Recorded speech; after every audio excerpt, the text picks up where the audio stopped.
Hello, Hallie with Handmade by Hallie here. Welcome to my next video. In this video we will need these items: a horse form from Unique in the Creek, a utility hot knife, some coordinating ribbons of your choice, ornaments to coordinate with your theme. We will need some evergreen garland and picks to coordinate with your theme. And we will need some soft fleece. So I had prepared the gaps and cracks on the board and let it dry in my garage for a couple of days. And now I'm ready to peel off the tape from the back and better form the foam core, or the gaps and cracks, sorry. So I'm just taking this hot knife and easing my way through. Now I'm going to go around the sides and trace out the shape. You just have to be careful that you're not applying too much pressure as you're doing this, that you bend the knife. And so I came up with this method. I got a clothespin and put the clothespin on the other side to help keep me from bending the end of that knife. And holding the form with my elbow and doing this is a little bit tricky, but in the end I am really pleased with how this one turned out. So we're just going to keep going around the edges and peeling off the foam as we go. And then we're going to come back and do some more. So we're just going to keep cutting away till I get it trimmed the way I want. And we're going to just finish off the bottom of this.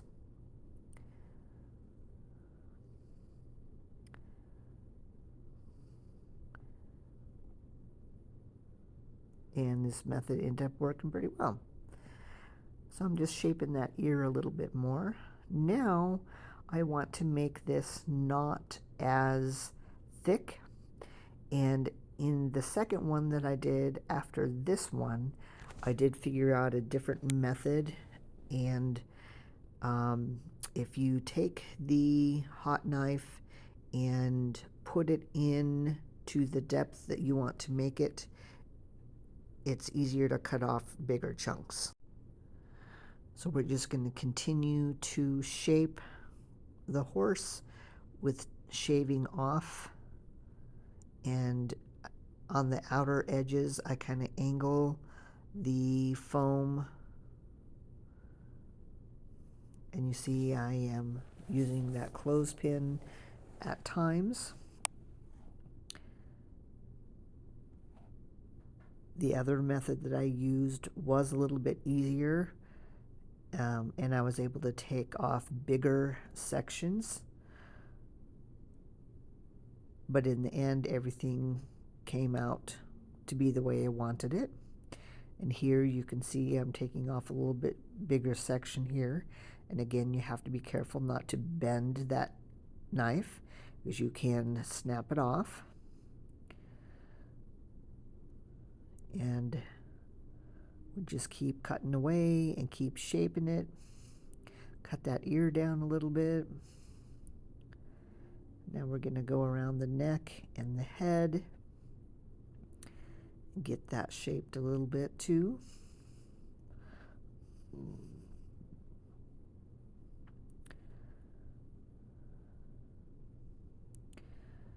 And this gaps and cracks does set up really well.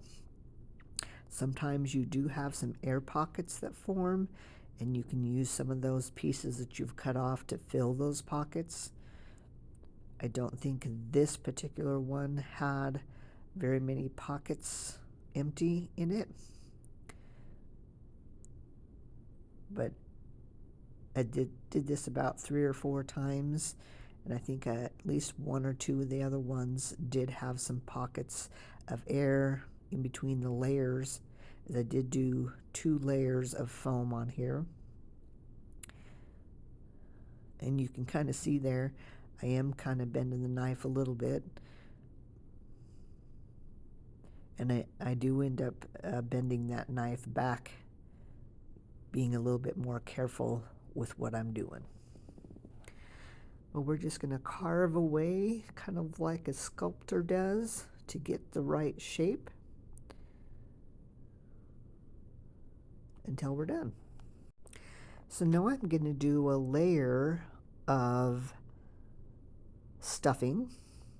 You can use the pre-rolled stuffing if you want, but I had these pillows that I wasn't using, so I'm just pulling it out of these pillows and doing a layer of the stuffing and doing a little bit of glue to kind of hold it in place. And I found this was the easiest way to cover it before I put my fleece on. Be careful when doing this. The hot glue can seep a little bit.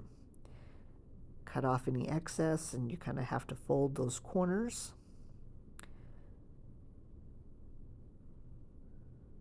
And fold in the ear area. The tricky part will come when we come around here to the neck. I end up having to use a second piece that I've cut off. So I make a slit up to the neck.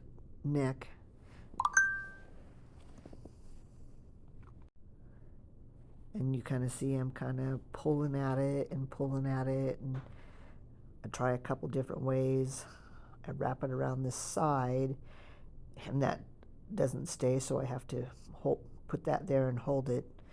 And eventually what I do is I take an extra piece of the fleece and I put it inside where that neck is going to be. And that extends that. So there you see I'm putting that extra piece, and I'm just going to let that sit and dry really good.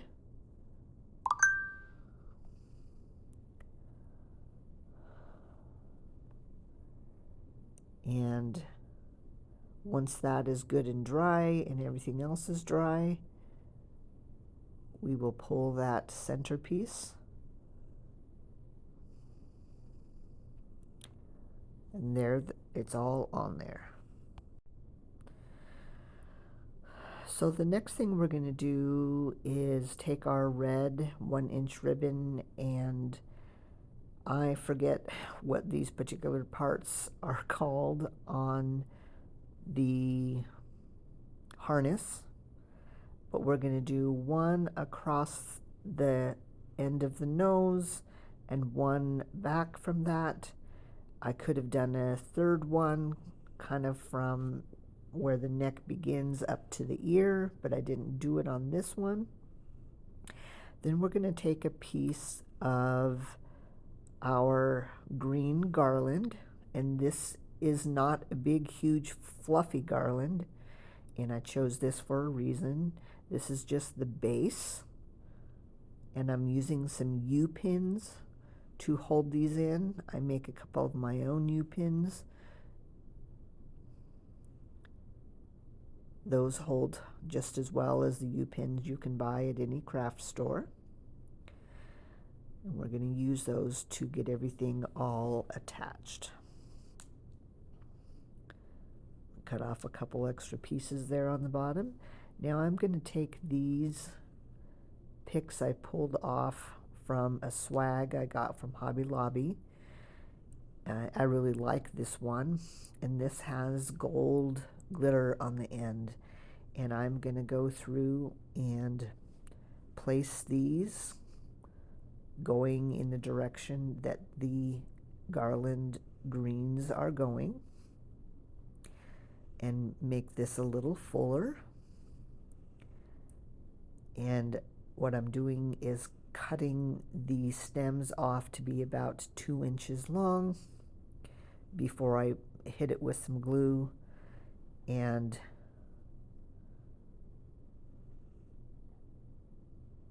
put it in there.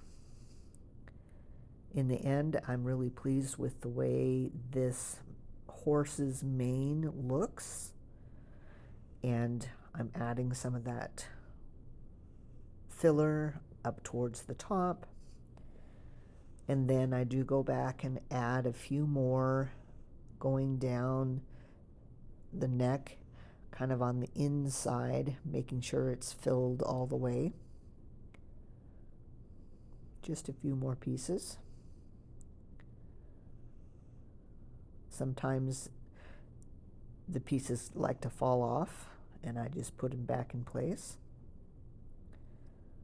Okay, I think that's got it. So we're going to move on to our bow. In this bow, we're going to start with this 1.5 inch ribbon that is gold with white polka dots. And I believe I do a bow with 3 loops. And here, I'm not going to make any tails. I'm going to make my tails really long, and I'm going to add them separately. Then I'm going to add that same 1 inch ribbon that we used for the harness. And I'm doing 2 loops with the velvety red. And then I'm going to go back with the gold and do 1 more loop on each side. Once we get that together, I'm going to add a zip tie and a U-pin or a long piece of saved stem that I make my own U-pin.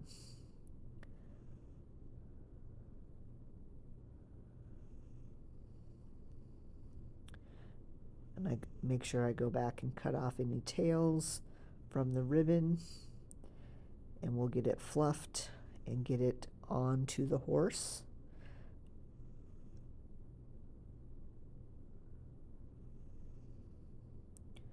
I end up really loving this combination that I've come up with. This is one of my favorite ones that I've done. This one seems to be a really, really good seller at my craft shows that I have coming up.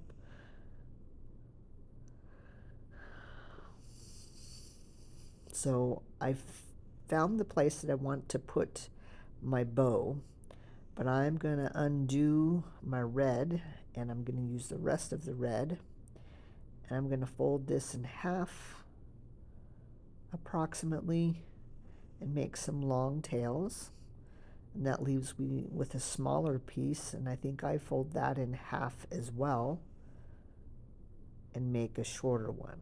And I'm just angling the ends of this, and then I'm going to add some gold to this as well. And then what I'm going to do, once these are all in place, I am going to curl these long ribbons. That's why I didn't make ribbons or tails with my bow. So I'm just going to put a zip tie here, but I'm going to put a pipe cleaner in here so I could put it around my bow to connect the two. And that will help hide any of those zip ties.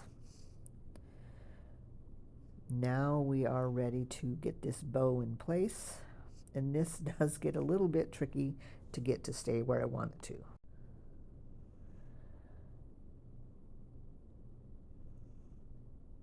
And in the end, I think I ended up using a zip tie and zip tied it to the garland, and then just made sure to add a little bit of extra glue to get it to stay in the place that I wanted it to.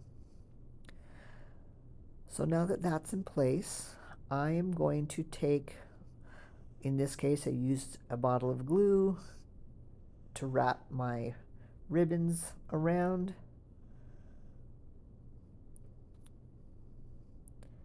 And then pull them out. And for me, this makes this just simple and elegant.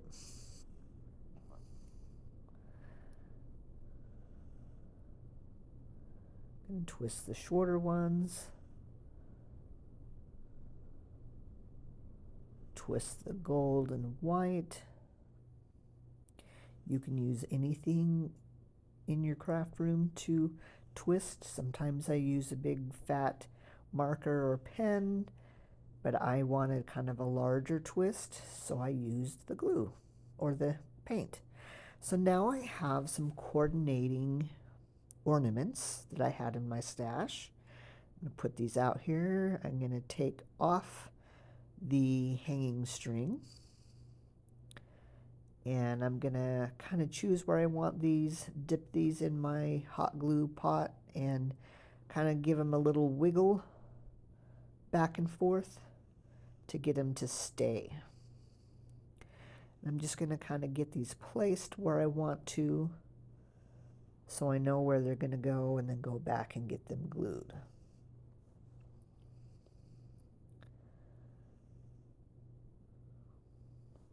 Now that I have them placed, I'm going to glue them, and that one decides to pop off. That's okay. I know where he's going to go.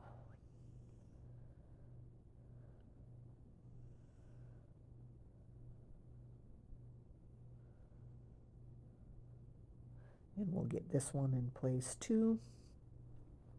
And I'm going to get out my smaller gold ornaments and pick out all the ones that I want to put in this project. Kind of place them a little bit. I decided I needed a pick or a U-pin up there at the front to hold that garland in place, because it's a little loose and wobbly. Sometimes it takes a little muscle, a little extra glue to get it to stay.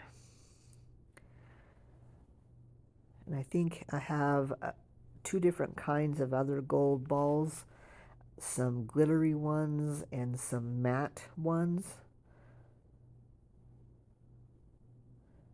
And again, dipping them into the glue pot and then putting them in place and giving them a little wiggle or a twist to get it to nestle into the greenery and stick.